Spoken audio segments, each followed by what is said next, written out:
ದಾವಣಗೆರೆ ಜಿಲ್ಲೆಯ ಜಗಳೂರು ಪಟ್ಟಣದ ಪತ್ರಿಕಾ ಭವನದಲ್ಲಿ ತಾಲೂಕು ಬಿಜೆಪಿ ಮಂಡಲ ಪ್ರಧಾನ ಕಾರ್ಯದರ್ಶಿ ಧರ್ಮ ನಾಯಕ್ ಹಾಗೂ ಇತರೆ ಪದಾಧಿಕಾರಿಗಳು ಸುದ್ದಿಗೋಷ್ಠಿ ನಡೆಸಿದ್ದಾರೆ. ಈ ವೇಳೆ ಧರ್ಮ ನಾಯಕ್ ಅವರು ಮಾತನಾಡಿ, ಜಗಳೂರು ಕ್ಷೇತ್ರದಲ್ಲಿ ಬೇಸಿಗೆ ವೇಳೆಯಲ್ಲಿ ರೈತರ ಪಂಪ್ಸೆಟ್ಗಳಿಗೆ 7 ತಾಸು ವಿದ್ಯುತ್ ನೀಡಬೇಕು. ಹಾಗೆ ಕ್ಷೇತ್ರಕ್ಕೆ 77 ಕೆರೆ ನೀರು ಬಂದಿದ್ದು, ಆದರೆ ರೈತರಿಗೆ ಕರೆಂಟ್ ಇಲ್ಲದಂತಾಗಿದೆ. ಈಗಾಗಲೇ ತಾಲೂಕಿನ ಸೊಕ್ಕೆ ಗ್ರಾಮಸ್ಥರು ಪ್ರತಿಭಟನೆ ನಡೆಸಿದ್ದಾರೆ. ಈ ಬಗ್ಗೆ ಕಾಂಗ್ರೆಸ್ ಆಡಳಿತ ಶಾಸಕ ಬಿ ದೇವೇಂದ್ರಪ್ಪ ಮಾತ್ರ ಪ್ರವಾಸ ತೆರಳಿ ರೈತರ ಹಿತಾಸಕ್ತಿ ಮರೆತಿದ್ದಾರೆ. ಕಳೆದ ನಮ್ಮ ಮಾಜಿ ಶಾಸಕ ಎಸ್.ವಿ.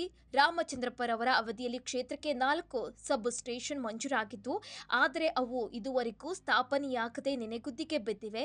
ಬೆಸ್ಕಾಂ ಇಲಾಖೆಯವರು 5 ತಾಸು ವಿದ್ಯುತ್ ನೀಡುತ್ತಾರೆ, ಆದರೆ ಕರೆಂಟ್ ಕಣ್ಣ ಮುಚ್ಚಾಲೆ ಆಟವಾಡ್ತಾ ಇದೆ.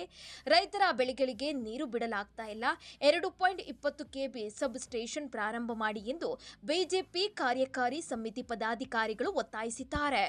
ನಮ್ಮ ಸೊಕ್ಕೆಯ KV ಸ್ಟೇಷನ್ನಲ್ಲಿ ರೈತರು ಕರೆಂಟ್ ಕೊಡಿ ಇಲ್ಲ ವಿಷ ಕೊಡಿ ಅನ್ನೋ ಒಂದು ಅಳಲೆಲ್ಲ ತೋಡ್ಕೊಂಡಿದ್ರು. ಇವತ್ತಾದರೆ ಸರ್ಕಾರ ಯಾವುದೇ ರೀತಿ ಸ್ಪಂದನೆ ಕೊಡ್ತಾ ಇಲ್ಲ. ಹಾಗಾಗಿ ನಾವು ವಿರೋಧ ಪಕ್ಷದಲ್ಲಿ ಕೂತ್ಕೊಂಡು ಅಟ್ಲೀಸ್ಟ್ ರೈತರ ಒಂದು ಬೆನ್ನೆಲುಬಾಗಿ ನಿಲ್ತೀವಿ ಅಂತ ಹೇಳ್ತಕ್ಕಂಥ ಈ ಸರ್ಕಾರಗಳು ಇವತ್ತು ರೈತರ ಒಂದು ಏಳಿಗೆಗೆ ಯಾವುದೇ ರೀತಿ ಪ್ರತಿಕ್ರಿಯೆ ಕೊಡ್ತಾ ಇಲ್ಲ.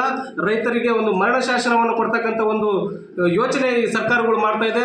ಸುಮ್ಮನೆ ನಾಮಕಾವಸ್ತಿಗೆ ನಾವು ರೈತರ ಪರ ಅಂತ ಹೇಳ್ತಾರೆ, ಆದರೆ ರೈತರಿಗೆ ಒಳ್ಳೆಯದಾಗಿರ್ತಕ್ಕಂಥ ಒಂದೇ ಒಂದು ಯೋಜನೆಯೂ ಕೂಡ ಈ ಸರ್ಕಾರದ ಅವಧಿನಲ್ಲಿ ಮಾಡ್ತಾ ಇಲ್ಲ.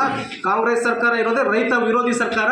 ಹಾಗಾಗಿ ಕಾಂಗ್ರೆಸ್ ಸರ್ಕಾರದ ವಿರುದ್ಧ ರೈತರು ಸಿಡಿದೇಳ್ತಕ್ಕಂಥ ಸಮಯ ಹತ್ರ ಬಂದಿದೆ. ಈ ಸರ್ಕಾರವನ್ನು ಕಿತ್ತೆಸತಕ್ಕಂಥ ತೀರ್ಮಾನವನ್ನು ರೈತರೇ ಮಾಡ್ತಿದ್ದಾರೆ. ಹಾಗಾಗಿ ನಾವು ಈ ಒಂದು ರೈತರ ಒಂದು ಭಾವನೆಗೆ ಧಕ್ಕೆ ಬರ್ತಕ್ಕಂಥ ಕೆಲಸವನ್ನ ಸರ್ಕಾರಗಳು ಮಾಡ್ತಾ ಇದೆ. ಇವತ್ತು ರೈತರ ಪರವಾಗಿ ನಿಲ್ಬೇಕಾಗಿರ್ತಕ್ಕಂಥ ಸರ್ಕಾರಗಳು ರೈತರ ವಿರುದ್ಧ ಕೆಲಸ ಮಾಡ್ತಾ ಇದೆ. ಹಾಗಾಗಿ ನಾವು ಈ ಸರ್ಕಾರಗಳನ್ನ ಹಾಗೂ ಸ್ಥಳೀಯ ಶಾಸಕರನ್ನ ಎಚ್ಚರಿಸತಕ್ಕಂಥ ಕೆಲಸವನ್ನು ಮಾಡ್ತಾ ಇದ್ದೇವೆ.